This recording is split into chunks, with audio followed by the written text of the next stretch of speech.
With the impending maiden voyage of their new liner, the Lusitania, Cunard seemed to be once again gaining the upper hand. The Lusitania was the first in a new generation of superliners and was soon joined by a sister steamship, the Mauretania, which was also nearing completion. Weighing approximately 30,000 gross tons and with a length of 790 feet, the Lusitania and the Mauretania were larger and more luxurious than any of their predecessors. They were also to be the fastest. It was widely expected that the Blue Riband, the award given to the fastest ship to cross the Atlantic, would go to either one or the other. Unsurprisingly, executives at the White Star Line were coming under increasing pressure to catch up with Cunard. The White Star Line makes a comeback. The White Star Line was now part of the American financier J.P. Morgan's conglomerate of shipping companies, known as International Mercantile Marine. J. Bruce Ismay, who had succeeded his father at the helm of White Star in 1899, had sold the company to Morgan in 1902 on the understanding that he stayed on as chairman and managing director. Thus, with almost limitless financial resources from his uber-wealthy investor, the younger Ismay set about plotting White Star's comeback.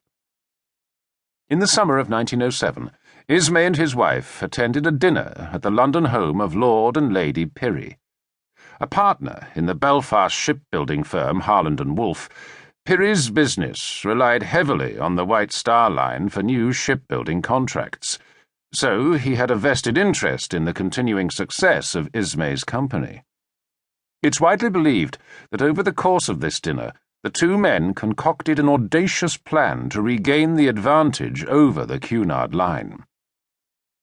With the cavalier attitude of those spending someone else's money, Pirrie and Ismay decided that Harland & Wolff would build 3 state-of-the-art ships for the White Star Line.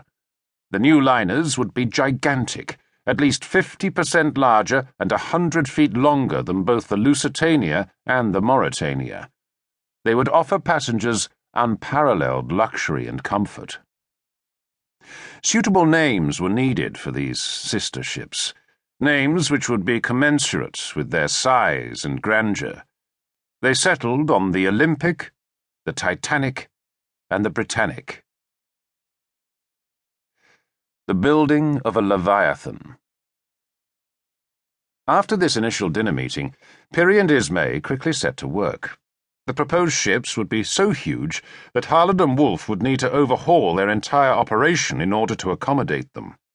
The shipyards at Harland & Wolff underwent a significant revamp, which involved converting their 3 existing berths into 2, over which a 220-foot-high gantry was installed. For his part, Ismay set about lobbying the New York Harbor Board for permission to build a new pier, large enough to berth his monstrous new vessels. Pirrie's designs were endlessly debated, while Ismay encountered difficult negotiations with the Harbor Board. By the end of 1908, as an agreement with the New York authorities looked likely and the ship's blueprints were finalized, work could at last get underway. It was decided that the Olympic and the Titanic would be constructed almost in tandem, with plans for the building of the Britannic put on hold until after the completion of her sister ships. On the 16th of December, the first keel plate was laid for the Olympic, with Titanics following 3 months later, on the 31st of March, 1909. The process of building a ship is a complicated one. First, the hull, the lower part of the vessel, is constructed in a dry berth. Once completed, the hull, still no more than an empty shell, is launched down a ramp into water. It is then towed to a fitting-out basin, where all the necessary equipment, machinery, fixtures, and fittings are installed. When it's entirely kitted out, the ship returns to a dry dock, where the propellers are attached. Then, after one last coat of paint, the gleaming new ship is tugged into harbour and handed over to its proud owners.